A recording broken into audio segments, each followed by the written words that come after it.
friends, I'm Stephanie Carter-Kelly, a physical therapist that uses yoga in just about everything that I do. Each week, I bring you physical, mental, and spiritual ways to heal your pain. This week, we're continuing with a series where we're going back to the beginning in a developmental way that you developed your core as a baby into a toddler, from crawling to walking. So today we're going into the kneeling position, and you're going to need a few props. I suggest that you have a chair nearby, especially if you haven't been down into a kneeling position for a while. You may want a blanket to pad your knees or your shins, and a couple of blocks are also good. But if you have a couple of these nice sturdy chairs, that will also help you. So maybe start from the chair and prepare the blanket for your knees and just come down onto your knees. I have a couple of different ways that you can use the blanket. Number one is to float your kneecaps right over the edge of the folded blanket. You can do this in all fours and also this kneeling position. And that takes the pressure off of your kneecaps if that's where you have pain.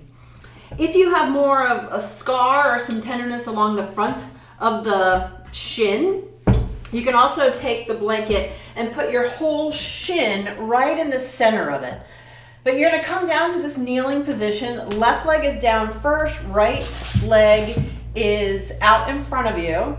And you want to position your right ankle under your right knee. And just hold this position.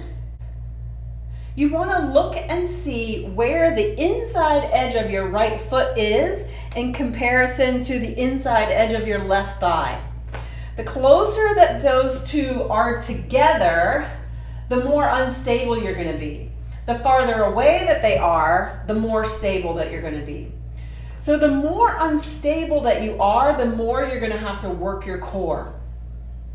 So you might start with a little bit of separation, and then as you get better and as you get stronger, then you're bringing the foot more in line with the thigh.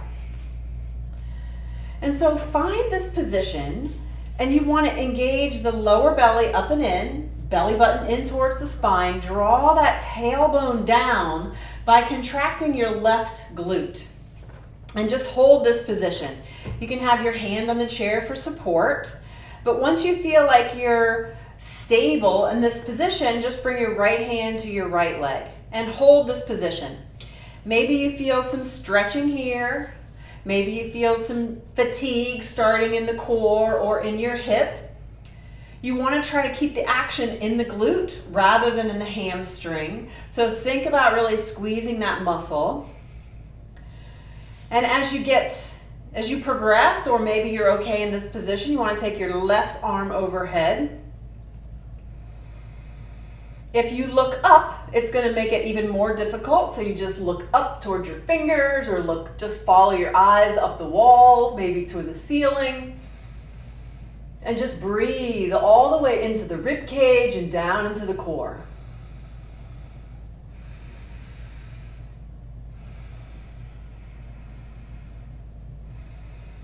And then you're going to switch positions. So your hand can come to a block or come to the chair. Right leg goes down. Left leg goes up. Left knee over left ankle. Right hip over right knee. And again, lower belly draws up and in. Tailbone drops down by squeezing that right side of your bottom. Look at where the foot is in relationship to the other thigh. Take a few breaths. If you have your balance, right arm overhead. So it's just holding this position that is going to activate the muscles of the core and of the hips, and you're using those shoulder and arm muscles to reach overhead. Again, take your gaze up the wall, maybe to the ceiling. You'll feel the wobbling of the pose, and it's your core that's going to pull you back to center. So it's okay to wobble a little bit. Don't be frightened by that little bit of wobble, and focus on bringing yourself right back into the center to hold that position. And then bring that right arm down. We're going to take the left leg down again. We're going to switch back and forth. It's a little bit easier on the knees when you go back and forth. So if the last exercise was challenging enough for you, you can just watch this because this is a progression.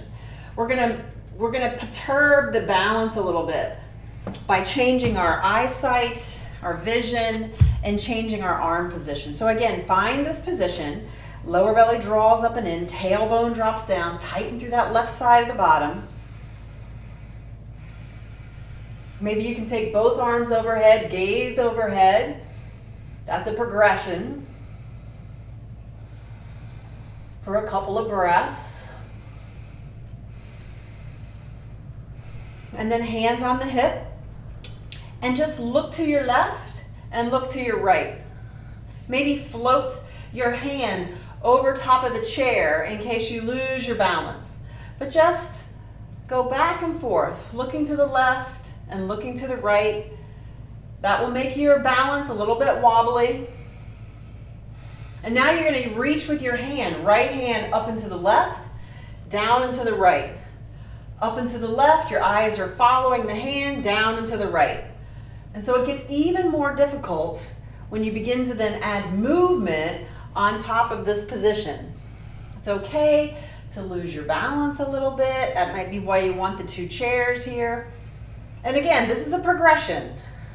So you might not want to start here, but give yourself a few exercise sessions before you progress. Right leg comes down, left leg comes up. Same position. Lower belly draws up and in, tailbone drops down. Arms overhead, gaze overhead. Just holding this position.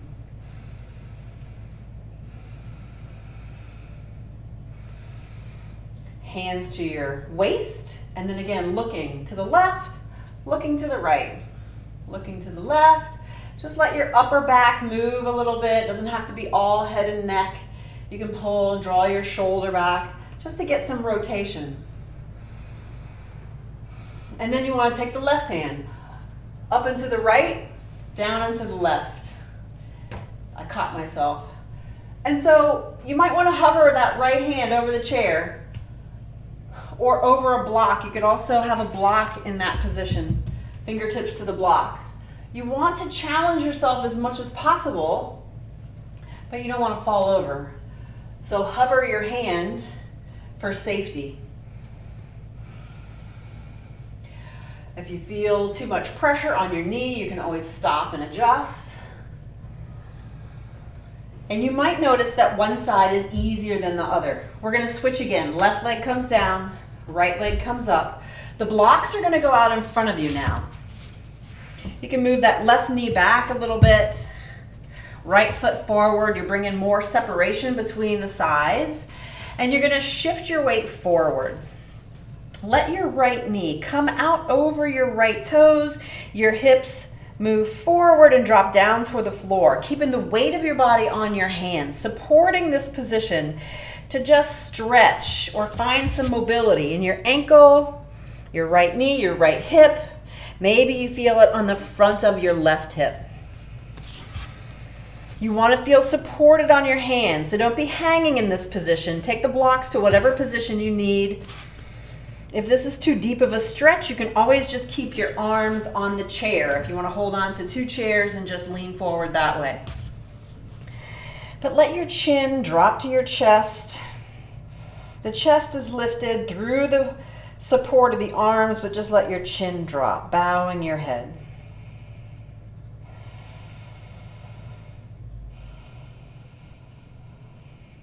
Shift your weight back. Right leg comes down, left leg comes up. Find that separation now between the left foot and the right knee. Starting with the blocks at whatever position is good for you, maybe starting them high. Put weight into those blocks, let the hips shift forward. This is a great position for people that sit during the day to really get the front of their hips opened up. Again, supporting the lift of the chest with the arms. The weight of the body is on the arms. Letting those legs and hips completely relax. And then again, the chin falls to the chest. Bow the head.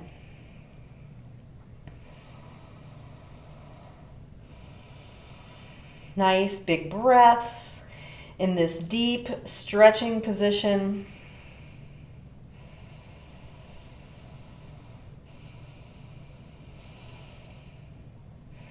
And then let your weight shift back. So this kneeling position is very functional as you transition from the floor to standing, or from standing all the way down the floor to do some of those other exercises. Kneeling is also a very symbolic position. And when I was developing the idea for this video, I kept thinking of what kneeling actually means. And it's a position of honor. When we're going to honor someone or something, we kneel. And so as you come to these kneeling exercises, I want you to think about that word honor. And I want you to first honor yourself. Honor your accomplishments. Honor this body that you have and show it some kindness, show it some compassion. Honor your path. Honor your journey towards pain-free living. You can read my blog to think about other ways to connect back to your spirit while you're in this kneeling position.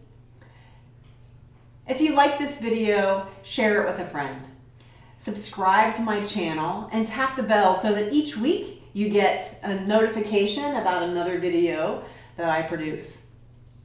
You can also join my email list so that each week you get more information about how to heal your pain. I'm Stephanie Carter Kelly, yoga physical therapist. Namaste.